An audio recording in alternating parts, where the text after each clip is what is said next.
हम लोग छत्तीसगढ़ का भूगोल पढ़ रहे हैं तो कुछ बुनियादी चीजों को पढ़ लेते हैं। बुनियादी चीज देखिएगा समझ में आएगा। यहाँ पर आपको महाद्वीपीय विस्थापन सिद्धांत हम लोग पढ़े, पृथ्वी की उत्पत्ति संबंधी सिद्धांत। उसमें वेगनर महोदय ने कहा है कि महाद्वीपीय पूरा जल वाला भाग पेंथालसा, स्थल वाला भाग पेंजिया। तो आपको यहां पर दिखाई दे रहा है यही रोटेशन हो रहा है कि बहुत सारे महाद्वीप उत्तर की ओर खिसक रहे हैं। इस तरह से ये जितना दिख रहा है आपको ब्लू, ये पेंथालसा है, ये पेंजिया महाद्वीप है। यह जितने भी अभी वर्तमान में जितने महाद्वीप हैं, ये बनने से पहले ऐसा हुआ होगा कि कुछ गतिविधियां आपको यहां पर दिखाई दे रही हैं। ये पृथ्वी की उत्पत्ति संबंधी सिद्धांत में आप अच्छे से पढ़े होंगे। वेगनर का सिद्धांत यही बोलता है कि महाद्वीप आपस में एक दूसरे से चिपके रहे होंगे, बाद में धीरे धीरे अलग हो रहे हैं। तो आप यहां पर आसानी से देख रहे हैं कि किस प्रकार से ये अफ्रीका महाद्वीप दिख रहा है, दक्षिण अमेरिका पहले इस खांचे में रहा होगा, दूर हो रहे हैं। ये इंडिया आ रहा है ऊपर की ओर, और यहां पर टेथिस नामक सागर था जिसके कारण आपको हिमालय पर्वत बना है। टेथिस सागर था यहाँ पर, ठीक है। दिनेश समझ में आ रहा है? ये अंगारा लैंड, गोंडवाना लैंड, आपस में प्लेट क्या होता है पढ़े होंगे आप लोग। प्लेट पढ़े हैं चलिए, है ना। ये जो प्लेट है, हमारा जो पृथ्वी है विभिन्न प्रकार के प्लेटों में बटा हुआ रहा होगा। प्लेट आपस में जिस प्रकार से पानी पर नाव तैरती है ना, उसी प्रकार के पृथ्वी के नीचे तो पूरा तरल भाग है, मेग्मा है, चट्टानों का पिघला हुआ रूप है, उसके ऊपर प्लेट तैरती रहती है। जिस प्रकार से दूध में मलाई रहती है ना, उस प्रकार हमारा भूपर्पटी है, इसके नीचे लावा है, मतलब चट्टानों का पिघला हुआ रूप। तो सोचिए हम लोग मलाई के ऊपर हैं, है ना। तो ये जो मलाई जो है रियल में बहुत सारे प्लेटों में बटा हुआ है। मलाई में दरार आ गया, वो अलग मलाई, ये बड़ा सा क्षेत्र। तो वैसी ये जो प्लेट है आपस में क्रियाशील हो रहे हैं, आपस में टकराते हैं, आपस में दूर जाते हैं, दूर जाने से ज्वालामुखी निकल रहा है, टकराने से पर्वत बन रहा है।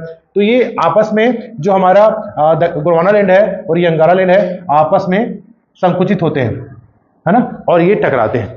इस कारण हमारा हिमालय पर्वत बना है, ठीक है। इस तरह से हुआ।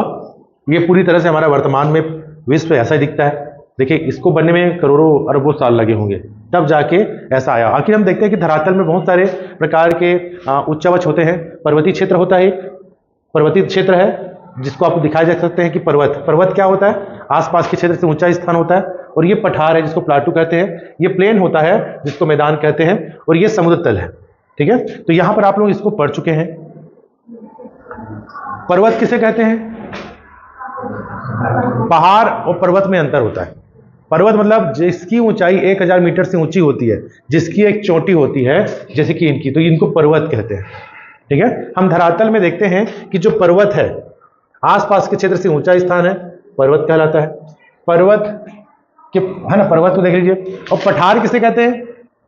पठार एक प्रकार का चौरस सतह होता है जिसकी खड़ी ढाल होती है, ठीक है, पठार। और ये मैदान है जो ढाल नुमा होता है, ठीक है। इसकी ऊंचाई कम होती है, समतल सपाट होता है। यहाँ पर कृषि करे, यहाँ पर मानव आबादी ज़्यादा बसी होती है। तो ये इस प्रकार से हम इसको पढ़, हल्का रिवाइज कर रहा हूँ मैं कि कुछ चीज़ हम पढ़ने से पहले जान लें कि पर्वत, पठार, मैदान हमको छत्तीसगढ़ में मिलेगा। छत्तीसगढ़ भूगोल में हम इसको पढ़ेंगे। समुद्र सतह है छत्तीसगढ़ का भूगोल में, हम लोग देख रहे हैं मैप में, तो इस तरह से हम लोग पढ़ेंगे। पर्वत आखिर होता है क्या, तो संक्षेप में आप जान सकते हैं कि इसका एक छोटा शिखर होता है, आधार होता है, ये है। आप इसको मैं एक्सप्लेन नहीं करूंगा। दूसरा हम देख रहे हैं कि पृथ्वी का एक परत होता है। पृथ्वी, श्वेस महोदय ने पृथ्वी को कितने परतों में बांटा है? हाँ, सब विस्मित हो गया है भाई। प्रोफेसर श्वेस महोदय ने पृथ्वी को 3 परतों में बांटा है, सियाल, सीमा, निफेद, ठीक है। हम लोग यहां पर जो दिखाई दे रहा है इसके मुख्य 3 भाग हैं। क्या? Crust, mental, core. आपको यहां पर क्रस्ट भी दिखाई दे रहा है। क्रस्ट 3 प्रकार के बता रहा है ना, कॉन्टिनेंटल और लिथोस्फीयर। और मेंटल भी 2 प्रकार के हैं, अपर और लोअर। और ये कोर है। कोर एक ऐसा भाग है जो कठोर होता है। ये मेंटल तरल भाग है, और ये क्रस्ट है। क्रस्ट किसके ऊपर तैर रहा है? मेंटल के ऊपर। सर ये तैरता क्यों है सर? अंदर पानी है क्या भाई? बाहर ये जो दाब है, हमारा पृथ्वी का जो ऊपर पट्टी का दाब नीचे पड़ रहा है। जैसे जैसे हम लोग गहराई की ओर जाएंगे तापमान बढ़ता जाता है। वहां पर चट्टान या किसी प्रकार का पत्थर पिघला हुआ रूप में मिलेगा नीचे, है ना, तकरीबन कुछ किलोमीटर की दूरी में, ठीक है। तो हम लोग यहाँ पर पृथ्वी के परतों को भी पढ़ चुके हैं। आप लोग देख रहे हैं कि देखिएगा, हम लोग ये जो बीच वाला है कठोर है, कोर बोलते हैं। इसको क्या बोलते हैं? मेंटल। और ये जस्ट बाहरी वाला है, उसको बोलते हैं क्रस्ट। क्रस्ट मतलब भूपर्पटी, धरातल, जिसमें हम लोग कृषि करते हैं, ये बाहरी भाग।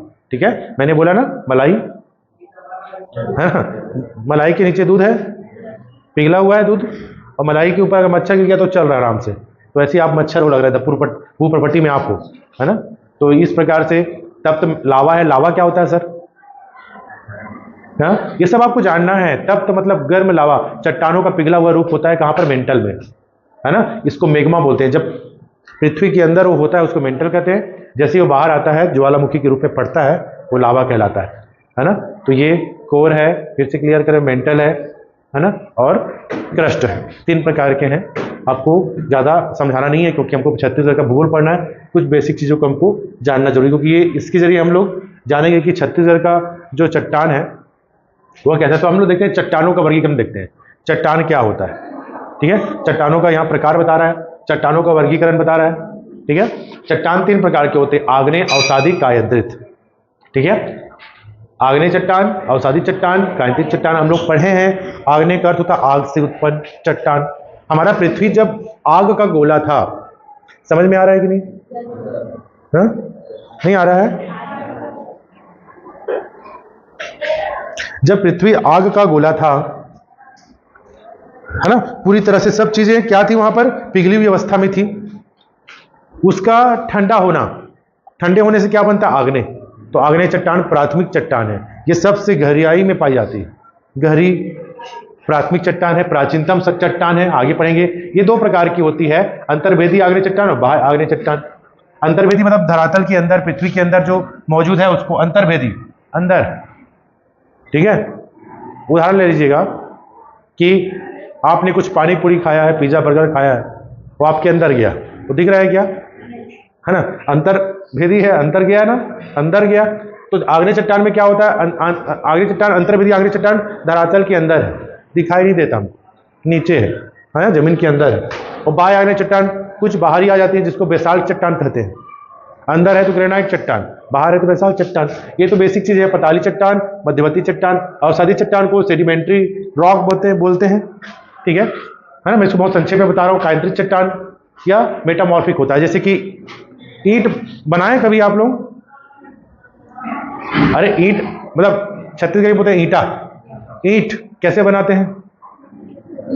मिट्टी सब जान तो रहे हैं, गीली मिट्टी होगी, एक सांचा होगा, उसमें डालते हैं उसको। मतलब हम लोग देख रहे हैं मिट्टी का रंग कैसा होता है जब सांचे में डालते हैं तो? ब्राउन होता है, या चलिए ग्रे कलर का होता है ना, स्लेटी कलर का होता है, मिट्टी लाल पीला मिट्टी टाइप का होता है। मगर जैसे ही उसको तपाते हैं आग में, उसका रंग कैसे हो जाता है? लाल होता है। वो कच्ची ईंट से मजबूत होता है कि नहीं होता है? मजबूत होता है। सेम यही हो रहा है, जब आग्नेय चट्टान को ज्यादा मात्रा में ताप और दाब मिलता है, धरातल के नीचे हो, तो उसका रूप परिवर्तन हो जाता है। जैसे कच्चा ईंटा पक्का बन जाता है, दूर से फेंक रहे हैं तो भी टूट नहीं रहा है, मजबूत हो जा रहा है। तो वैसी ही और मजबूती आ जाती है कायांतरित चट्टान में। कायांतरित चट्टान जो आग्नेय चट्टान या अवसादी चट्टान का रूपांतरित रूप होता है, परिवर्तित रूप होता है। कैसे परिवर्तित हो जाता है? जब इसको ताप और दाब मिलता है, तो ये कायांतरित चट्टान कहते हैं। जैसे कि बहुत सारे संगमरमर है, संगमरमर मार्बल जिसको बोलते हैं, कायांतरित चट्टान है।